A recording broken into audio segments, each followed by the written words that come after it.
Welcome to the In the Tank podcast. Get ready for an hour of hot 40k goodness coming in your ears. You're in the tank now, baby. We're live. We're live. Do it live. We'll do it live, baby. Do it live. Hello there, mate. How you doing? I'm good, mate. How are you? I'm doing great. We are filming this on the eve of a potential change of government. Who knows what's going to happen? Who knows? It's politics. Like throwing it out. Yeah. But this is the first episode, aka the pilot episode of In the Tank. Yeah. Now, why is it called In the Tank, Russ? Well, yes, funnily enough, that was on our pod itinerary today. So that works for my favour, mate. Thank you very much. Well, to be honest, we kind of really need to introduce who we are first. As the origins. No one needs to know who we are. No one cares. No, go on. So, who are you, Russ? I've never met you before. What's your jam? Oh, that's a shame, man, because I love you. Yeah, so I am a 40k enthusiast and a tournament attendee. And yeah, I love the lore. I also have my own podcast, and we're going to be working together a lot more over the which is going to be really, really fun. And yeah, no, it's cool. I'm a Dark Angels enthusiast, to say the least. Dark Angels enthusiast. You got fucking Dark Angels pajamas, bed sheets. Do you know what? I do actually have a Dark Angels bathrobe. Amazing. Of course that my beautiful wife Mel custom made for me and stitched the Dark Angels icon on. So that's just... you just drink cream paint and shit Terminators. That's basically your... I just literally wake up in the morning and drink more gas bone and on tap. So that's what I do. I shot that in my coffee. Yeah, no, and I've been gaming since technically second ed, but more realistically third ed. You're old. I am fucking old. You're ancient, mate. You're a deathling ancient. I wish. Oh, I really do wish. But yeah, no, since the Templar third ed cover. And yeah, I've been a 40k enthusiast on and off since. I'm also a musician and a guitarist, and that's how I counterbalance my absurd geekiness. Amazing. How about you, lads? Who are you? God, where do we begin? I am heralded by many as a minor 40k celebrity due to my involvement on some other minor 40k channels. I'm trying to break out and do my own thing. If we manage to get like a Patreon, we need to do like an after dark like goss of the 40k, because we're not going to like fire flares now. No. But oh my god, we have a lot to. Well, you have a lot to discuss. We have a lot to discuss. Anyway, I didn't mean to interrupt you. No, you're all good. So I run a little Discord community called Try Hard Wargaming, and I sort of made that after. Oh God, it was a few years back. I joined Vanguard Tactics, which I'm sure many of you have heard of. Who are they, Ed? Who are they? Vanguard Tactics are a sort of academy for learning 40k, and I met a good bunch of people in there, and we eventually sort of moved on and made our own little place, and we've got a community of just over 1,000 members now. It's growing quite a lot. But yeah, we mainly do online events and meet up around the UK, which has been great fun, and I've learned lots about the tournament scene through that. Which has been cool. And I play Necrons as my main army because I've got a cold, dead little heart. A terrible memory. So it's perfect for me. Yeah, but a fantastic analytical brain, to be fair. Sure. And you have a little bit of like whimsy in there, right? Yeah, like, exactly. Yeah, a little bit of the old the mind lost. Dude, I ain't saying shit. You carry on. Yeah, so no, that's me, and I mean, hopefully later this year, beyond this podcast, which we're starting now, obviously, we've got another sort of project that we're working on in the background, which you will hear more of as it becomes. Oh yeah, I can't wait for that. That's going to be fantastic. Be good fun. By the way, I never asked you this question. When did you start the hobby?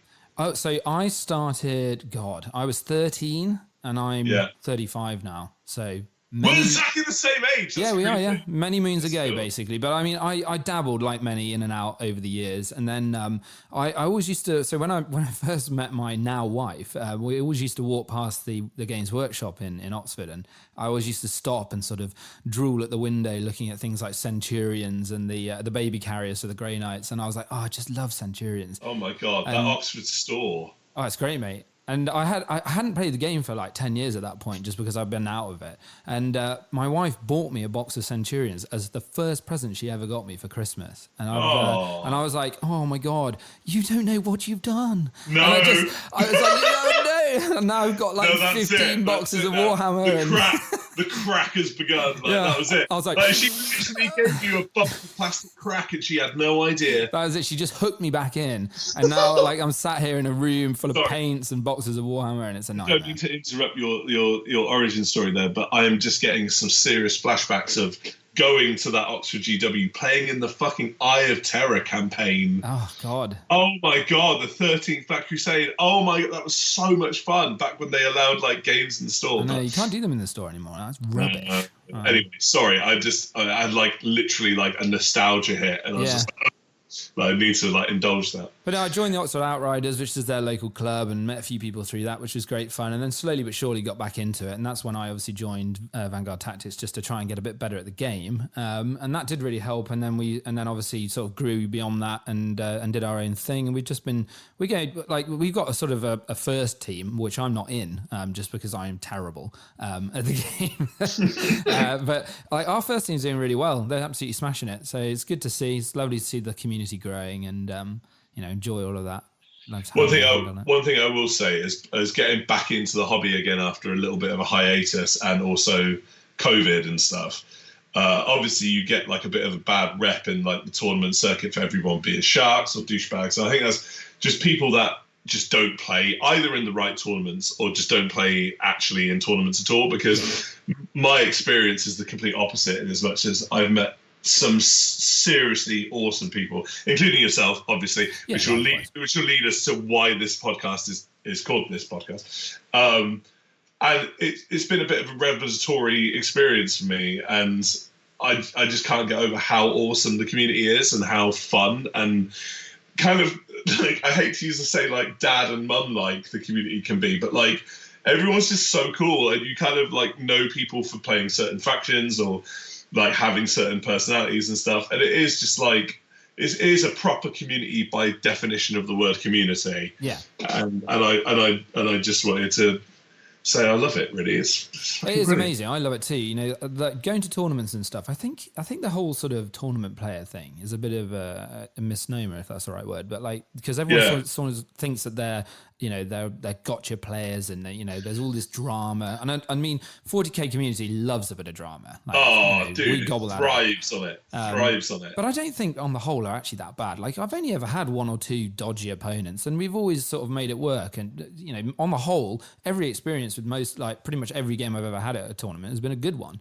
And you meet, as you said, great people. We wouldn't have met if we hadn't gone to the very true. Onslaught GT, which was fantastic. Really well run event. Massive shout out to Michael Core that runs those events, and his terrain is like so the coolest. Like I seriously, man, like so the terrain at those events just makes me drool. And that's how we met. Like, oh my God. Yeah, we'd gone full circle. There we go. See, I'm trying to be as professional as possible. Just keep me on I know tangent. if we don't raid each other in, we're just going to go off some fucking diatribes about like law shit or something. But like, was it day 2? It was the first Oxford Onslaught, right? Or the second? It was the second, I think. Right, okay. And I think it was day 2. I think we were the morning pairing or something. Yeah, because we both went 2 and 1, right? Or 1 and 2? Yeah, or was it 2 and 1, I think. Yeah. And then we faced off against each other, and we had one hell of a fun game. Yeah, I mean, I had a bit of hubris going against that game for several reasons, because I played against a fair few Necron players in my various friendship communities and stuff like that. And I was looking at your list, and I was like, before we get, as you do, you can't help but scope them out a bit. And I was like, oh, this will be all right. This will be fine. Yeah, easy. Push your shit in. Like, it's fine. And obviously, I was playing Dark Angels. You were playing Necrons, and you had a really cool, like, destroyer-y kind of list, right? Loads of like heavy destroyers and regular destroyers and stuff. And of course, and your signature unit of the day, which was your Lich Guards. Yeah, this was back when Lich Guard were like as tanky as Wraiths are now. And you fucked me thoroughly because. I had hubris out my ass. I did a big psychological play on you. Oh, you did, and I didn't even realise it because I met you, and I was like, "This guy seems really cool. Like, he's really cool, and Yeah, like, and I loved your colour scheme. Your colour scheme looked ace because you got the really cool orangey vibes on your colour scheme, which is fantastic. And your army looked amazing, by the way. Obviously, just like tongue your asshole a little bit. Thank you. Lovely. But like, oh my god. But like, I came in with double hubris because I thought this would be an easy, well, not an easy win, but I thought it'd be a nice win for me to start off my second day, and I was like, cool, I've got my Desolation Marines. I'm going to fucking annihilate. I'm just going to systematically annihilate all of your units one by one. And then you were like, you said, I can't remember what your exact words were, but I was like, I'm just going to take your Lich Guard out. And you're like, do it then. And I was like, and I went all fucking, for 1 second, I'm normally pretty good at like holding my ego in check. But for like 1 millisecond, I was like, fuck you. All right then. Like, all right. Damn it. Like, I will. And you're holding me to change. It was like you kind of went a bit glassy-eyed, and I think you knew, like you were like, I'm gonna fuck this guy, because like you just went, all right then, and I was like, oh, okay, this might not be as easy as I think this is gonna be. Yeah. And basically, we played like a really fun fucking game where we had really great bants. Like the bants were like this, like literally, like all like a lesser version of this. And like I think going through the game, I kind of came to the conclusion that I was like, oh, this guy's really sound, and like this is way harder than I thought.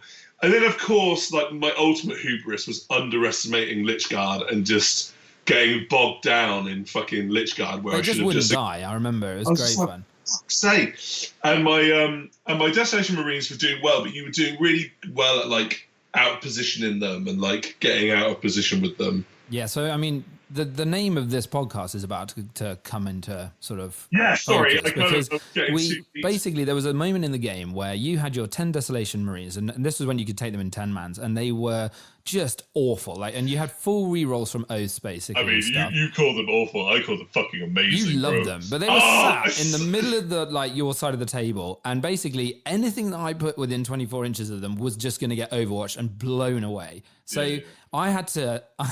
I sat there and I was like, right, Russ, I'm going to take a few minutes here to think. Put the clock on me. I'm going to take a few minutes. And then I just went in the tank. And you were just like looking at me. And I was sat there. You know that like GIF from what's it called? The Hangover, when he like all the sort of numbers come up around his head. That's basically what happened. So in Ed's mind, he was like doing this epic like fucking like threat analysis and going through like where, and I'm just there in real time, just like, am I gonna fucking call a TO? Is he having a stroke? Like, is he okay? And I'm like, every now and again, like every like minute or so, I'm like, are you alright, mate? And you're like, yeah. And then I think what knocked you out of it was like the TO was like an hour left or something, and then you were like, oh fuck, and then you were like, right, I better like get my shit together, and it was honestly, dude, like 5 minutes. I swear to God, it was. No, it was like a really long time. I'm just sat there like glassy-eyed with that. And I was so torn because on one hand I was like, this guy's really fucking sound, and I in my position, if I was doing the same, I'd want my opponent to be respectful and not be a dick, right? And yet at the same time, I was like, what the fuck is happening here? Yeah. Like, what is going on? And to your credit, you made the right call, and you won the game. And I think it was like 20 VP in it. Yeah. Like, it wasn't crazy. Like, had one decision been made different on either side, I think it would have swung it. It was close, yeah. But I think that it was more the surrealness of like that event, yeah. And like and then I just thought you were sound. I just like I don't know. From that point onward, I was like, yeah, that guy's really, really cool. And then since I've been bumping into you, like the Oxford onslaught afterwards. I know we didn't actually get to play, which was rubbish. I was really devastated. No, I know. I was kind of like, and we were very neck and neck again, right? We actually almost paired. We were 2 points away from each other, and we paired the other way instead of into each other, which was rubbish. I was so sad about it. And you were a bit. One thing I will say is I did almost lose my shit with you at one point because. Yeah, I remember this. No, what I was going to say. So because we were very similar in the standings, we were like back to back on like some tables and shit. And I was playing against this really cool World Eaters players. I'm so sorry if you hear this, buddy. I can't remember your name, but I will. Like, if ever I see you at an event, I'll be sad to you because you were hilarious. And like. It was the first time I've ever played World. Shut up, Ed. I know you're such an asshole. And like, And I just deployed way too fucking far forward. You had like infiltrate or something on your Terminators, and you just put them right across the middle of the board. And I was like, that was a bold move. Fuck you. Let me explain. So I'm playing like Vanguard because at that point the Dark Angels Codex hadn't come out, and even if it had, I probably would have played Vanguard Detachment anyway. And the trump card that I was playing all event was to like infiltrate in a massive block of 10 Termies and get the Alpha Strike on turn 1. Yeah. Just caused so much hassle. It like fucked a Necron player up in my previous game who was running like the Catan suite or whatever, right? And I was really confident about it, and I just got cocky, and I was like, if I get fucking turn 1 and I like pin the World Eaters player into the corner, that would be so much fun, and I could just dominate, like literally like fuck around the objectives and just walk it, right?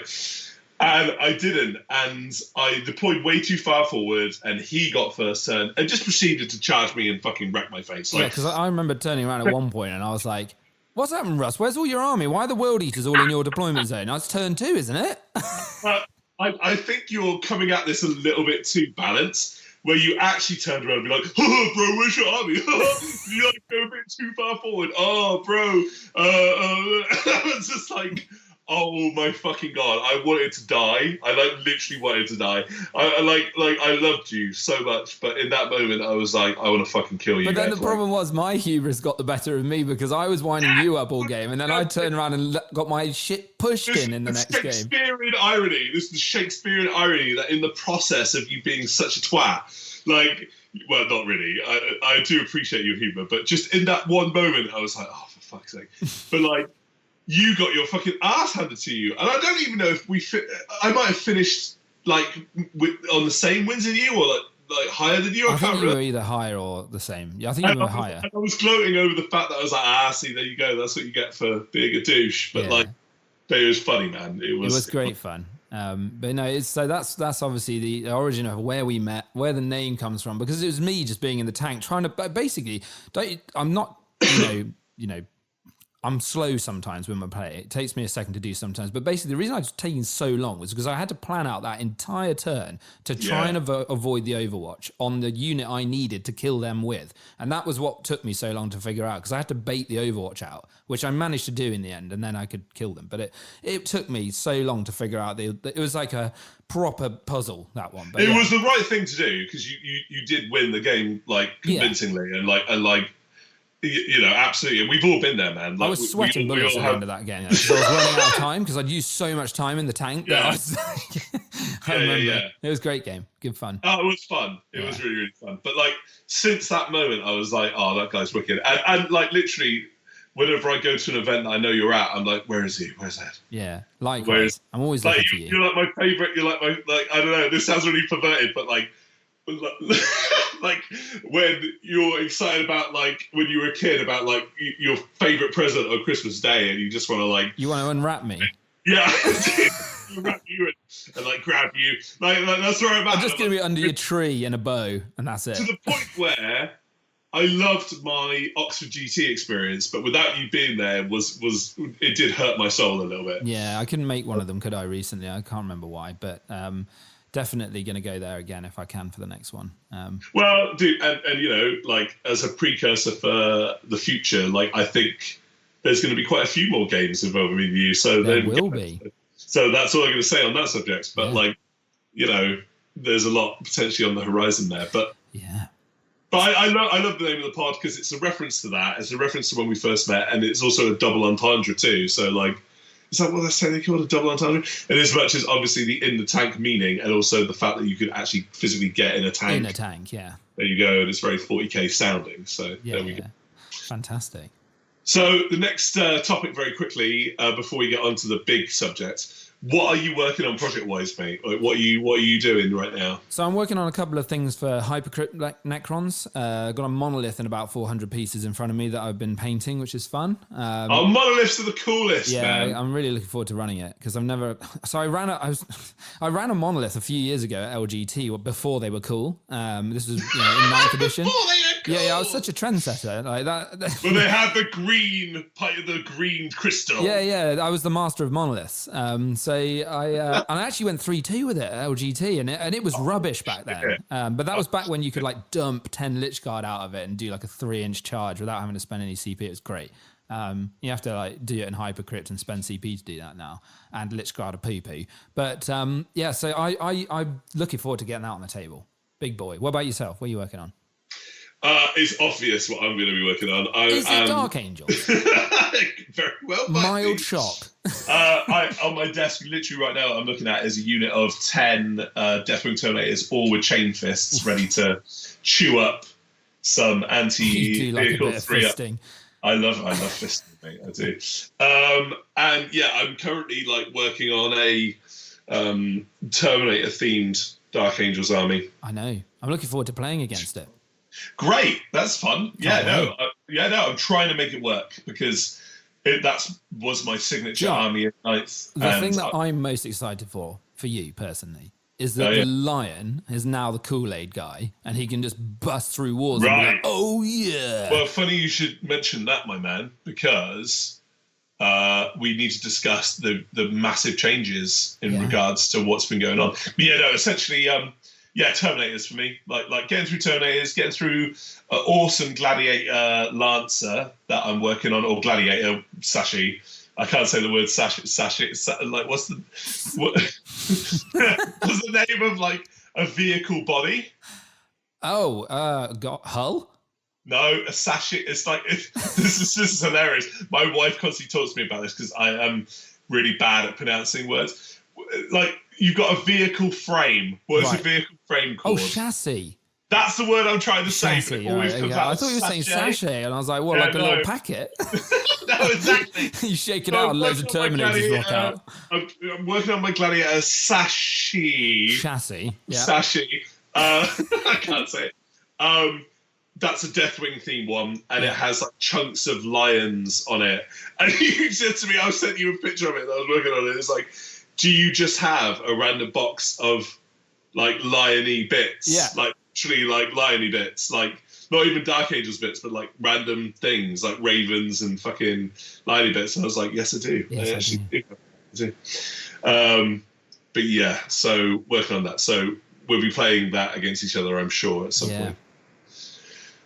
So the big news, man, like 10.5. Yeah, it's been good. What, dude? Like, they just dropped that, and everyone's gone, oh my god! That in combination with like the Knackman's mission deck. Is it Knackman? No, it's oh god, Pariah Nexus. Oh, Pariah Nexus. Sorry, I'm thinking of bloody 9.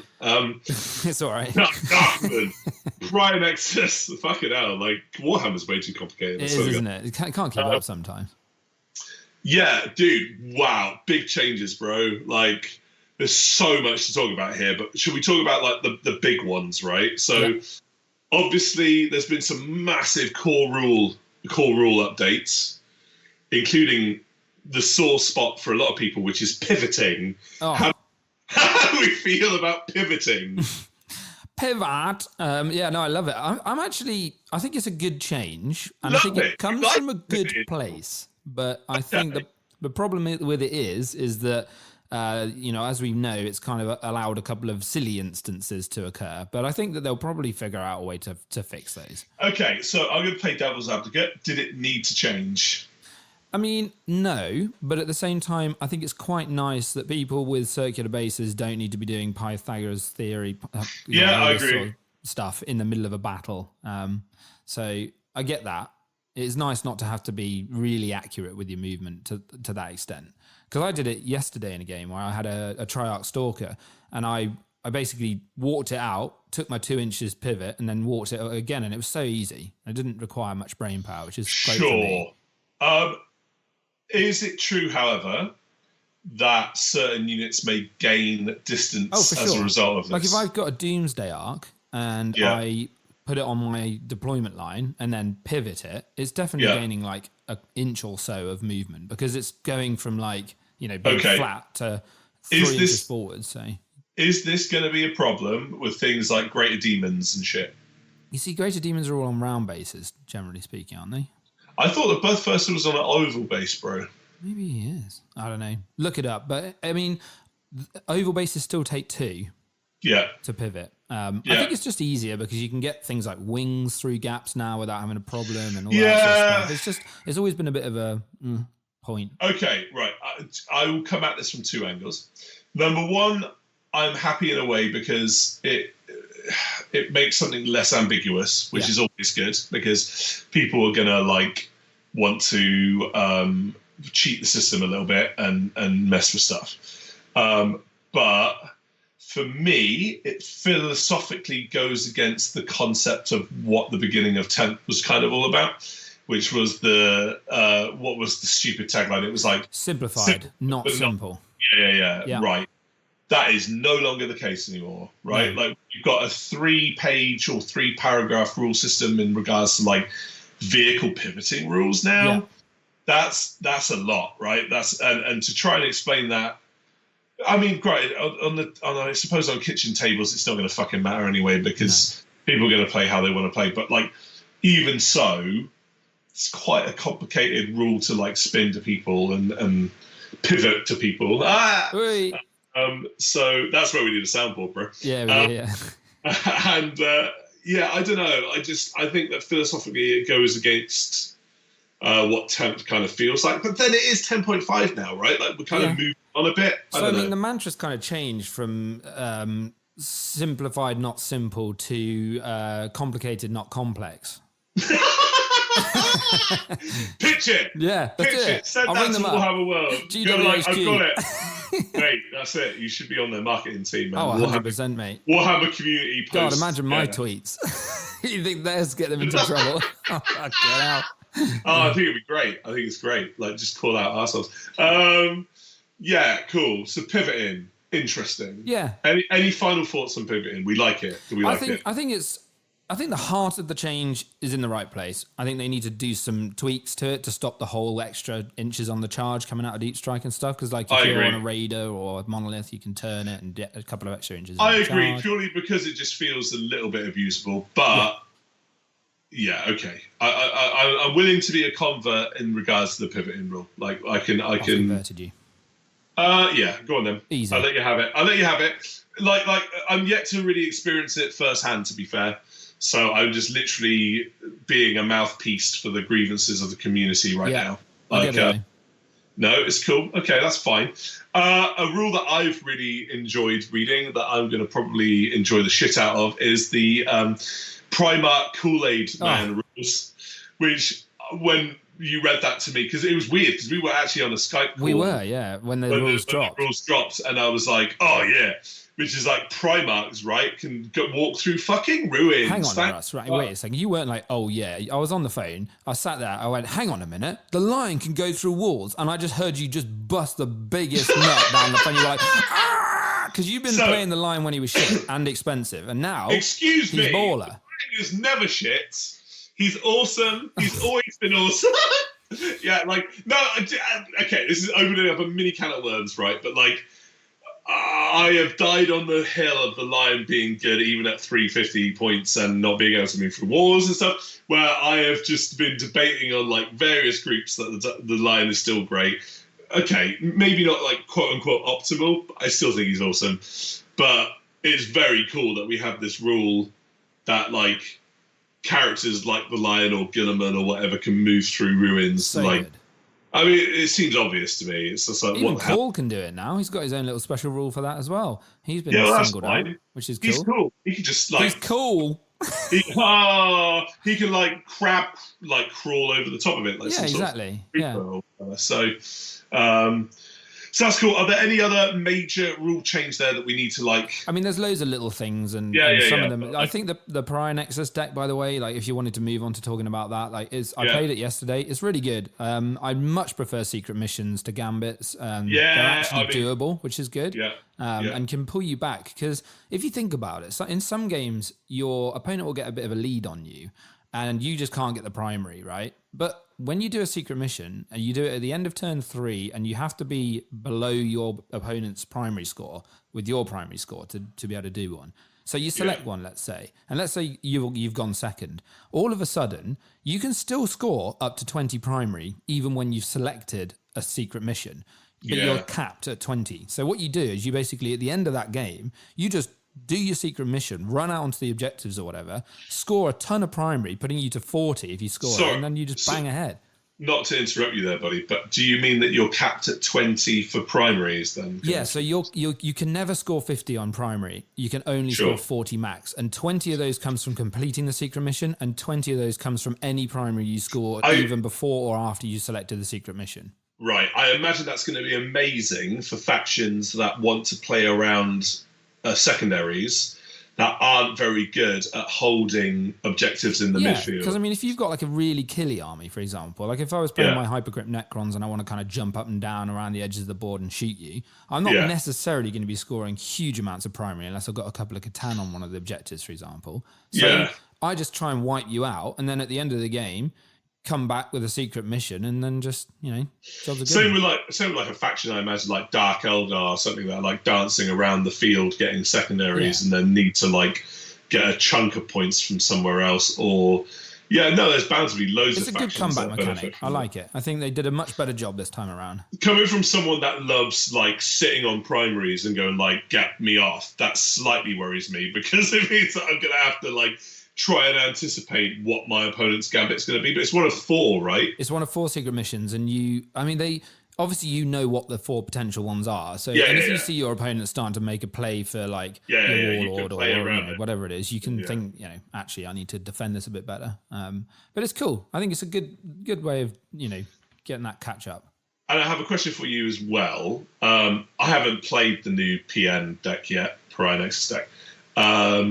How important are battle line units, really? Like, is it going to be a situation where lists that don't run them are going to be completely fucked? Or is it a case of if you run a couple, then you're obviously going to have some significant advantages over people that don't? I think some factions that can manipulate battle line units, for example, again, Hypercrypt Necrons, being able to just pick them up and put them in your opponent's deployment zone or something.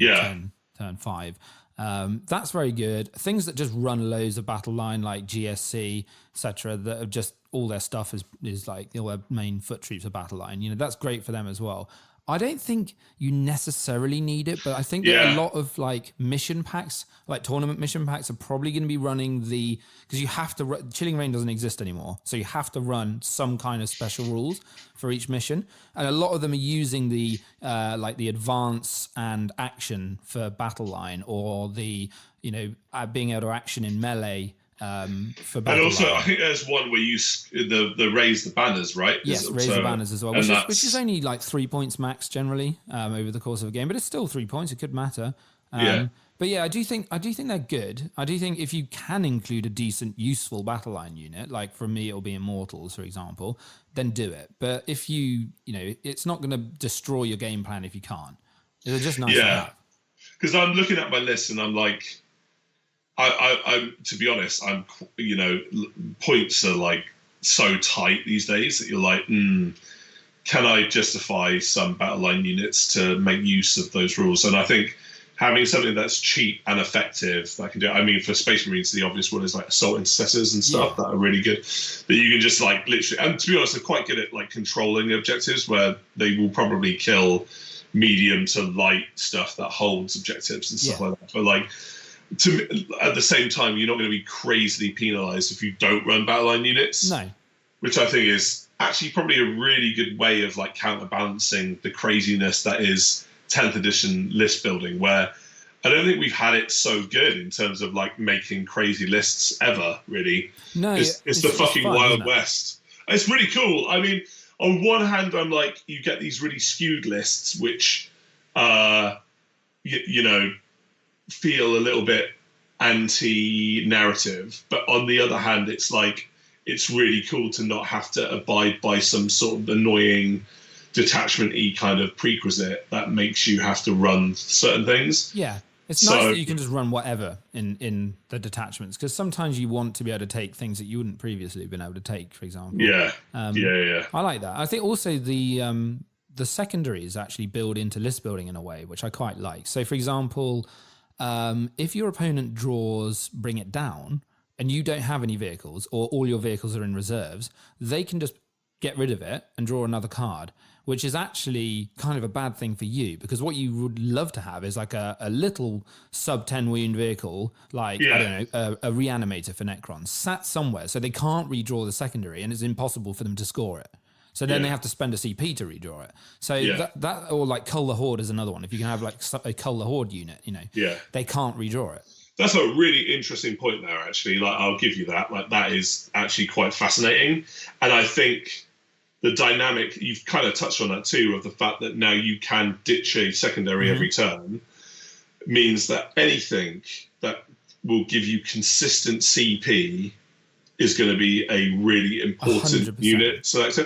Because I was looking at my list and I was like, for Dark Angels especially, like Azrael is like tends to be king.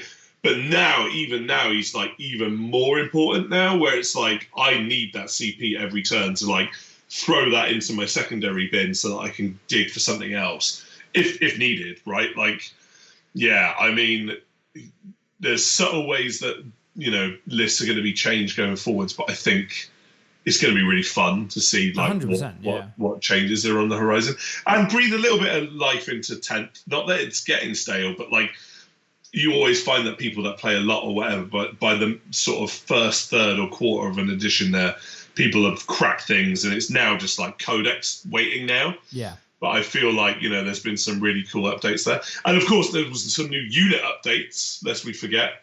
Yeah. It's been loads of changes. Deathwing Knights got sick. Yeah, oh my god! You went up to 2 damage on your weapons, didn't you? I fucking predicted that shit as well. Cool. I was well proud of myself. You were like, I really hope they go up to 2 damage, and then I was like, oh look, they've got to 2 damage. You were already covered in yogurt at that point from hearing about the lion going through walls. So well, I just love covered in yogurt. I just love that the mace's anti-monster, anti-vehicle 4-up. I'm just like, that's hot. That's not hot. And the Silent King. Did the Silent King get better? So they changed the Silent King in a really good way that I've been wanting for ages, which is that they finally made his menhirs not characters. Because the problem with them before was was it assassination? Pick assassination as a fixed option and then just kill the menhirs and then let them regen and kill them again. And it's just like a way of farming points, which is annoying. But yeah, so no longer do they finally explode, which they fixed ages ago, and no longer are they characters. So yeah, the King's in the best place he's ever been, I think. Long live the King. I've just sexied mine right up as well. Mate, oh my god, your Silent King is stunning. We're going to have to get my Lion and your Silent King on a phone at some point because, holy shit, bro, you outdone yourself with that one, mate. It's stunning.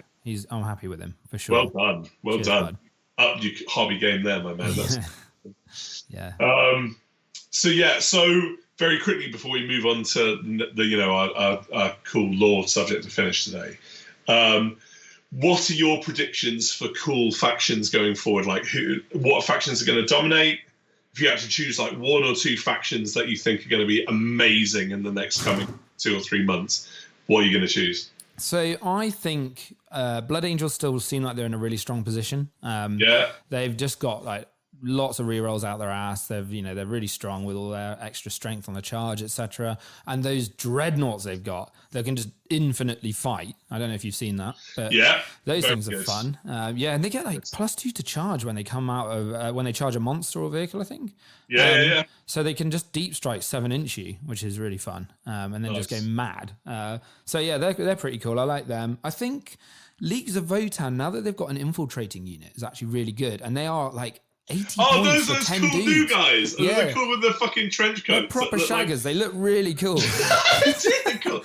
I have not at all been into Votann at all. Yeah. But those models are the coolest motherfuckers. They just look like something from Sigma or something. Yeah, they're great. They're just like big D fucking long coated mofos. I think the reason they're so important for Votann is because one of the easiest ways to mess up a Votann opponent was basically to put infiltrators of your own in front of their scout moves, and then their little scouters can't go anywhere, which is just losing so much. So now I suppose you push that forward, right? And you put your infiltrators out to stop them putting theirs. Obviously, that might not happen because you have to. It's all to do with who's deploying first and stuff. But it gives them a chance, right? And it's better than nothing. So that's really cool. I like Leagues of Votann. What else? Just trying to think who else is really. I think Necrons are still decent. I think people are starting to do more Hypercrypt now. I think Necrons have always got their player base. Yeah. And they always do pretty solid. Yeah. Like they might win an event or they might come like top 4 in an event, and they're always just like consistently good because the quality of Necron players are at a point where they're just solid as fuck. Yeah. So that's. Knights have gone up in power, which I think is a good one. So they're cool. That will be interesting to see more Knights players kicking around, and you need to obviously check that with your own army lists and stuff like that as well. And Demons again have also got some more play. I think Dark Angels are pretty crap. Well, I will remind you. I will remind you of that. Was your opinion? Strike to that's your opinion, man. That's your opinion. I'm joking. Do you know who I am really interested to see, although their points cost I think needs to be ironically readjusted again, is Sisters. Yeah, they're pretty strong at the minute. I know they got a massive points nerf when they came out, but I think they're pretty decent. Yeah, well, their rules are really cool. Like I really love the Penitent host army one. Yeah. That's just fun. I think that's going to be really fun to play against and to play as. I also think their double miracle dice army is potentially busted. Yeah. Where like manipulating miracle dice like that, and we're in the realms of like Eldari at the beginning of the edition. Not quite as bad, I don't think, but but I think in a dice game, if you have any way to manipulate dice scores, that tends to be an inherently strong mechanic. Like however you do it.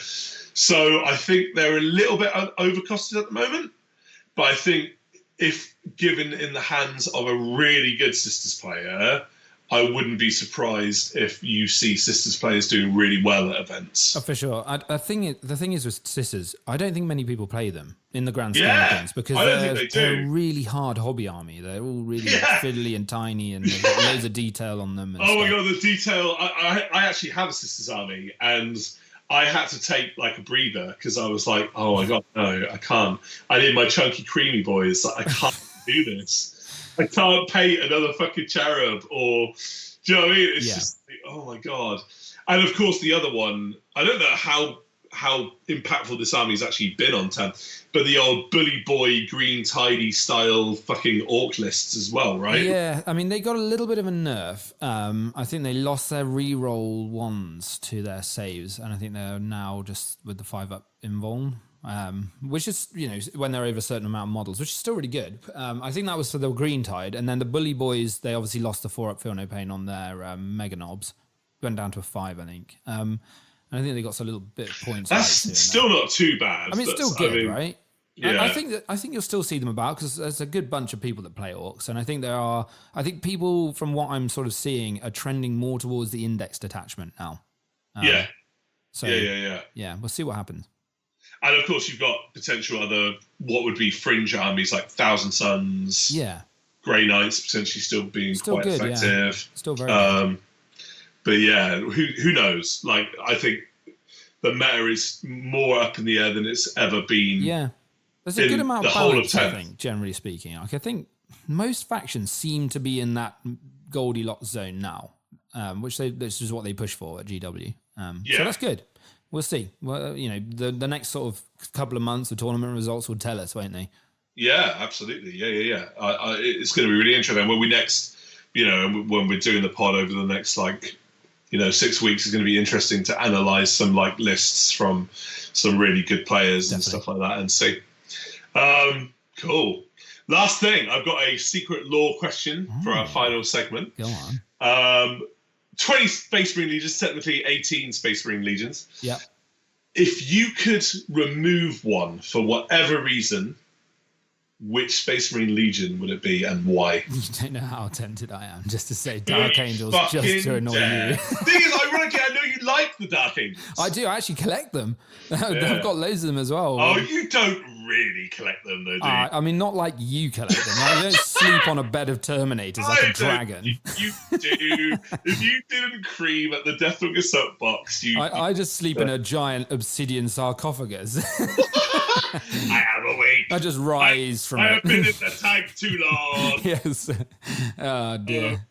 No, so if I had to remove a legion, and honestly, like for whatever reason, whether it's you don't like them or you think they're repeated throughout the thing, shall I give you mine? You give me yours. I'll have a think. So this is interesting, right? Because there are legions that I dislike in theory more than this one. I'm not a massive fan of like the Sons of Horus or the Black Legion, especially the Legion. I think the Black Legion are fucking assholes. I ironically love the Lunar Wolves colour scheme and like what they were all about. Very cool, yeah. They are very cool. I like greeny blue. Yeah, I quite like the powdery white vibes, but like whatever. I think the Raven Guard are so fucking not important. Sorry, Raven Guard players for like 0.4%. Our audience of 2, one of them's just left. Like, fuck you. I just think that your skill set is repeated over so many legions, right? Yeah. Especially during the 30k era where like you're not as sneaky as the Alpha Legion. You are not as interesting as any of the other legions. Your Primarch is, apart from ironically now a cool demon crow god guy that's hunting down Lorgar. Like there's just nothing about the Raven Guard that I really like that much. And during 30k, like they didn't really do fucking that much. I know they got Itzvand, right? And like, but like I'm like they got Itzvand. But they didn't really do much. They got Itzvand, and then they kind of just like dossed around. And there was a bit where like some gene seed shit, right? Where they kind of, and they got all a bit warp crowy, and it's all a bit My Chemical Romance-y. Like, right? They got the shit haircut. I know. Like a bunch of fucking, and this is ironic coming from a moody Dark Angels point, but they're just so try-hardy. Yeah. I just don't get it. I just don't. I mean, you need a sneaky legion, but you've got that in the form of the Alpha Legion and kind of like, you know, to some extent the Night Lords as well. I just think they're repeated too much. They're just a little bit boring, and they did fuck all during Pirates. Do you? Okay, well, John, actually, shall I just say, remove Night Lords from the game? Because GW's been trying to do it with their fucking rules for them for the past 4 years. So why don't we just get rid of them and then just start them again and do them well this time? Okay, wow, fucking hell, you were like, wow. I fucking love Night Lords, and GW are they're just pussyfooting around. You know, they're like, oh, Battle Shock's going to be the most amazing new rule, and they're like, actually. This is the irony between like being a Dark Angels player inherently. I have to hate the Night Lords, right? I just have to. But I understand why they exist. The Raven Guard to me have no reason to exist. Like, yeah, I mean, I think the Raven Guard could be done better for sure. Yeah, no shit. Like apart from just like listening to Linkin Park and like fucking cut my life into pieces. Papa Roach, but we'll take it. Yeah, just like pondering fucking life's great mysteries and then disappearing for like fucking 1,000 years and no one gives a shit anyway. Like, fuck you, Korak. I don't know, like whatever. But like, go on then. Who's going to be your? It's really hard because I really like a lot of them. And it's right. It's hard, isn't it? It's really hard. Yeah. I mean, the Sons of Horus. I'd probably just get rid of them because I'm not that bothered with them. They're probably if there's one legion that I don't really have much love for, it's probably them. Right. This is weirdly they were my number 2 choice. Yeah. And my reason was you have the Word Bearers. Yeah, the Word Bearers are cool. You have your villainous. Yeah. Right. Essentially Horus just seems to be a puppet of like the Word Bearers. Yeah. And like just have the fucking Word Bearers. They're just so much cooler, right? They've got all like you don't need like oh. You don't need like that figurehead, right? You just don't. You like just have them just systematically corrupt. Like you'll get a Horus fan that's like, no, fuck you, Horus is the best. But Horus is the most boring Primarch or Primarch. Like fight me, ironically, the Horus that I think is the most interesting Horus is the Horus before he fell, right? Yeah, for sure. Like, but as soon as he becomes that mustache twirling dick, like that's it. You're gone. The mystery I just don't like him that much as a villain because I feel almost like it was a weird one. It's almost like his becoming a villain was kind of out of his control a little bit. I know that it wasn't technically, but it was just it was all orchestrated, and it was all just a bit like, I don't know. Well, it was the self-fulfilling prophecy, right, of him like looking into the future and despairing at the fact that with his super ego, that like secret super ego, that like there's no statues or anything dedicated to him in what is ironically now our 40k setting. Yeah. But because he was a fucking traitor and led the Horus Heresy and all that shit, like, I just think you got played, son, and there's just like no interesting elements to his personality. There just isn't, like, apart from his nobility and like his like charisma and his like, an anathema to like some of the more moody Primarchs that are really not people. Yeah. Or sleepy Primarchs, like your like the Lion. Bless him, I love the Lion, but like being a people person is not his strong point, right? No. I mean, not even kind of Dawn, really, or like any of like the big Sigma-esque like Primarchs that are just like, don't talk to me. Do you know what I mean? Like Korax, you could argue, right? Like all of those guys, like they're just like moody bastards that just want left alone to do what they want to do, but like. I don't know. It's an interesting one, right? It is a really good question. I actually think, funnily enough, the Lion's sort of growth in his rules over the last few months, over 10th edition, have kind of mirrored him waking up in a way, because he would be a bit groggy, right? And now, and then he's like, hang on a minute, I can just bust through this wall. I'm a goddamn Primarch. Oh shit, I can walk through walls. Like, what the fuck is going on? What's wrong with me? I mean, and he's the best Primarch, and I will fight anyone. Yeah, like literally, like I'm sure you would. I would actually do it. It'd be like fucking Randy Marsh. I'd be like, you want to go? I'll come outside of the Oxford Onslaught GT, and then you'll be out there like throwing fists at someone. I'll be, what's happening, Russ? And you'll be like, so he dissed the Lion. Like prick. But it's weird with just to go back to Horus very quickly. Like, what I find really interesting about Horus is like he's a character that needs to die in order to like make the setting a better setting, right? Yeah. There is another character like that, who is of course the blessed Hawk Boy, the god of all Primarchs, Sanguinius. Yeah. But we all love Sanguinius. Because he was cool. Yeah, and that's my point, is like, again, Sanguinius doesn't really have that much impact on the modern day setting, okay, minus some like trippy, dreamy bullshit and stuff, right? But I think as a community, apart from a few oddballs, we all love Sanguinius. Yeah. Yet we don't all love Horus for the same sort of reasons. Do you think there's a writing reason behind that? Like, do you think that Horus wasn't written as well in the books that he's been present in as other Primarchs? Do you think that? I don't know, because I actually think he was quite interesting during the early days of the Horus Heresy, right? And like, it'd be interesting when we get a final Primarch book on him, because obviously the Primarch book like focuses on them pre-heresy and stuff like that. And I think that might actually be really interesting if we get a more human look at Horus, like internally, where he's like wrestling with his responsibilities, or like, coming to terms with the fact that he's a favourite or whatever. Like, I don't know, but I just think he's just very one note for what is quite a complicated setting. And like all the jokes about, the Primarch situation being like daddy issues and stuff, right? For the vast majority of them, it is kind of true. And like, I just feel like he's very one note compared to like how vastly Shakespearean a lot of the Primarchs are. And because there's some great stories with all the Primarchs. They're really cool. Fuck yeah. And this is why this was such a hard thing about removing one of the legions from the setting, because they all kind of have a role to play and they all have a time in the spotlight and they're all kind of cool. But like, I think the Mournival are the most interesting aspects of that, right? And you've got like Garviel Loken and Torgadon and Little Horus and stuff like that, and of course Abaddon / Abaddon, right? Like, however you say right, it. You're right, and like they're all way more interesting characters. And like Garviel Loken's the coolest, and he wasn't even the fucking proper son of Horus anyway. So I don't know, it's interesting. Yeah, it's a great setting. I love it. Like, it's one of the things that makes me really want to play Marines, but they're just such a wide codex. We were discussing this the other day. Yeah, it's just like when you get into Marines, you are chained for life to that faction in a way. Like, you are. You're stuck on that desk painting forever. Yeah, I feel like that. I feel like I'm going insane. Yeah. And it's even worse for Dark Angels because you got even more stuff.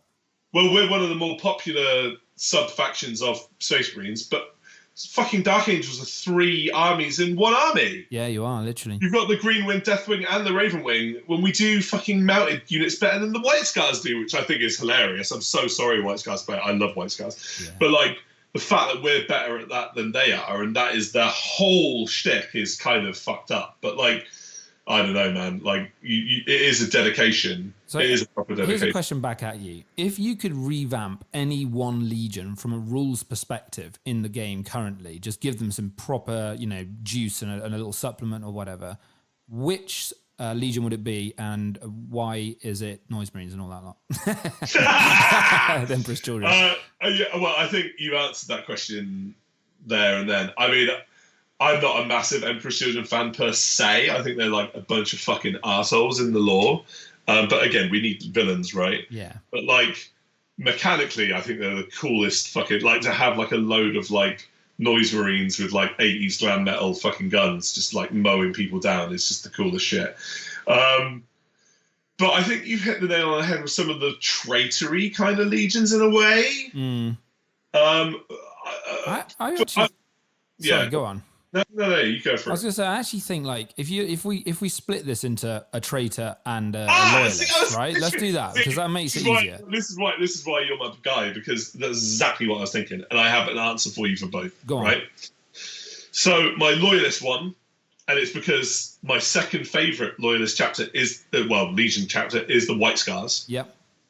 I think the White Scars have needed some decent rules in regard to like tricksy movement forever. Yeah. Whether it's stratagems that allow them to like move in your opponent's turn, like similar to what they do as a reaction in 30k. Yeah.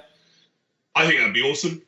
Like something like that, and some signature units like a Khan on fucking bike, which they don't have for some reason, which is fucking. I don't get that at all. Stop that! Anyway. Like, just make the mounted units the best in the game. You know they do have a reactive move strat, right? No, they don't do that. Yeah, they do, yeah. Really? Yeah. Oh, well, I'm talking shit. they do need a revamp, though. I agree. A special. Okay, well, I'll rephrase that. Give them a specialized, dedicated data sheet unit. Yeah. Like the equivalent of Black Knights for them, and really cool. Allow that to be inherently baked into their fucking rules, that they can move inherently as an ability on the data sheet, right? I think that the problem with them as a sub faction is that they just don't have that special unit like Dark Angels kind of do. I always feel like there's just not enough bikers and stuff for Space Marines. You've got like Outriders. They took normal bikes out, so they're gone. Apart from obviously for Black Knights, but you've just got Outriders and those little sort of ATVs. Yeah, well, it's no speeders. They need some special, like, really strong biker melee. I have a feeling to add to the constant sort of deluge of Space Marine releases that what would be 11th edition, or maybe at the end of 10th, we'll get a lot of bike replacement units. I hope so. And I feel like if 10th edition is the era of the Deathwing adaptation, then 11th will be the Raven Wing year. Because CSM need new bikers as well, because they're ancient kit. Everything needs new bikes. Yeah, so I think that's a good answer for the loyalists. So what about for the traitor legions? Well, this is only me, and we need to double check with you as well. Like, I would say for me, the word bearers. Give them some really cool demon summoning abilities, like make a greater demon be able to rip from a psyker or something. Like cool. Give them some gnarly fucking crazy like rules about summoning demons and allowing them to use some really cool out of codex stuff. Imagine some stuff like, I don't know, where you have like cultists or something, and then you have to roll a certain value, and you can just flesh change the unit into like 2 spawn or something like that. Just or bloodletters or something. Yeah, just something cool. Which I know is really hard to balance. Like, I totally get that, and it's like on some games they do fuck all, and then other games they'll transform into like fucking game winning unit that'll like eat something. Yeah, but like, it's fun, man. It's like, it's kind of what the word bearers are all about, really. It's like manipulating like humans into doing really fucked up shit and summoning a bunch of demons. And like, I don't know, you've kind of said about your traitor legion, and we'll go into detail about that in a second, but like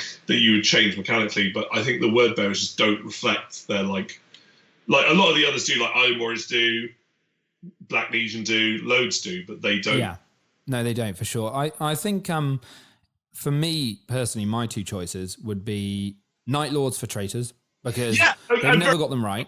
Like, yeah, they haven't, right? Like, they should be terrifying. There was a point in 9th edition where they were kind of cool. Like, they had some really interesting strats. Like, I think it was like Vox Scream, and they had one that let them sort of come out of buildings in Deep Strike or something and get some extra stuff. It was really cool. Like, that's a bit shadowy, right? Yeah, because they're all about like busting out the shadows and just murdering you, basically. And that's what I kind of want them to do. Like, I know the whole leadership thing plays into it, but they need to just make that more impactful as a rule. Funnily enough, I was going to say this. I think the power of Night Lords is always linked to how important leadership is in your current edition. Yeah, right? Yeah, definitely. And I think, although Battle Shock is actually a really good way of doing leadership in the current edition, and it does potentially have some like swing moments, they are few and far between. Yeah. Right? Let's be real. They're just not as cool as they could be. And as a result, I think that's why the Night Lords aren't as good as they should be. Can you guess my loyalist answer?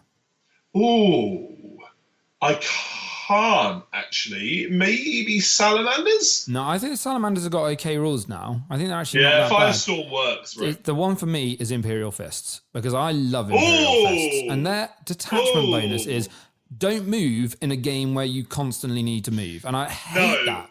That is fucked up, right? I hate it. I think... how do you change that, though, right? Do you just make them harder?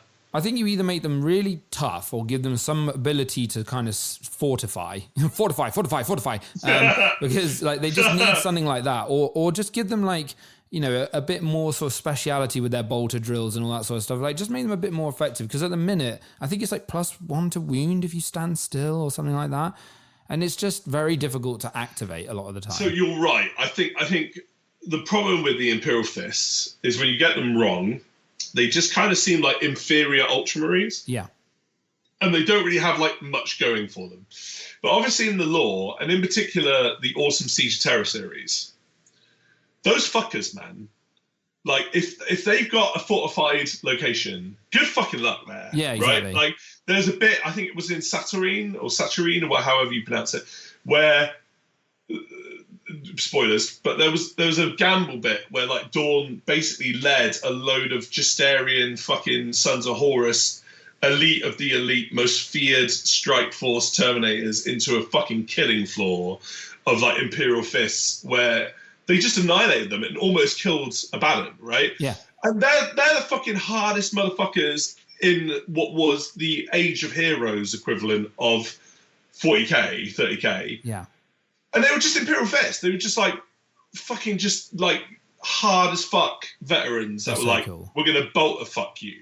Yeah. Bolt fuck you. Bolt fuck you.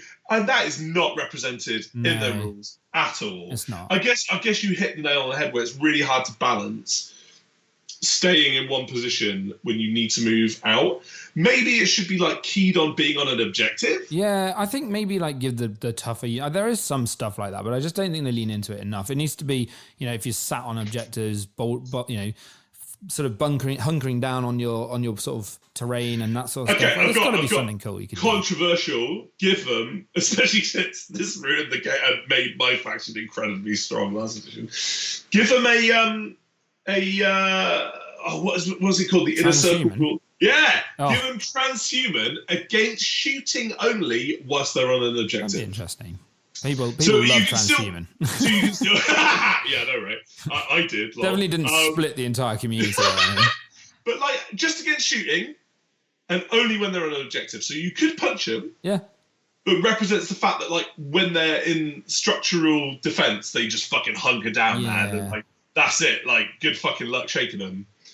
But I don't know, or make their bolters a bit devy. Like make their bolters dev boots. Well, although that didn't go so well with Deathwatch at the start of the edition, did it? Do you remember there was that moment where Deathwatch could just kill anything in the game with basic bolters, and then everyone was like, maybe we should change that.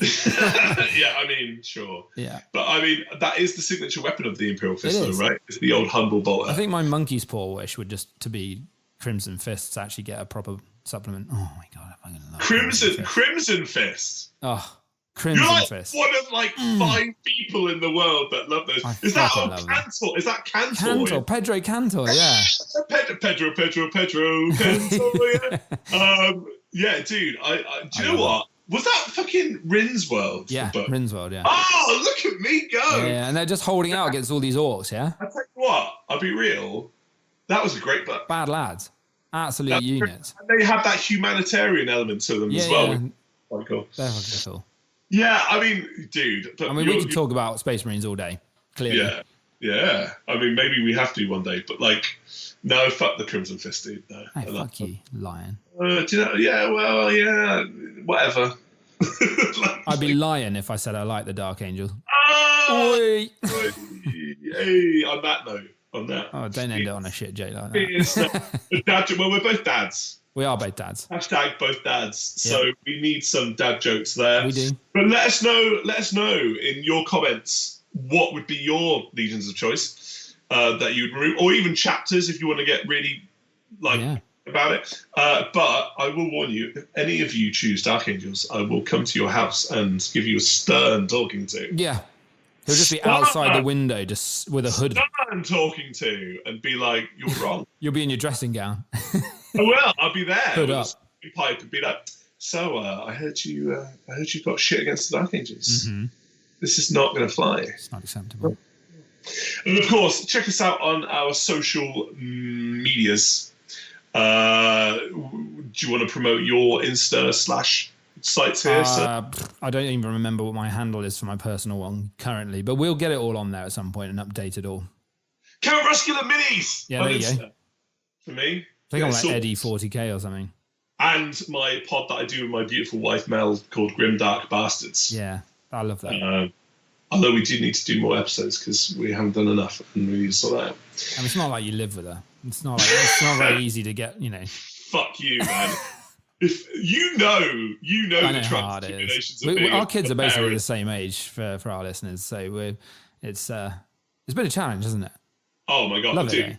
For both of us, for different reasons, but yeah, it's all good. But we hope you enjoy this first episode of In the Tank. Yeah, welcome. Give us some suggestions for next time. Come back, listen to us talk more interesting things about 40. Don't go. Stay a while and listen. Come back to us.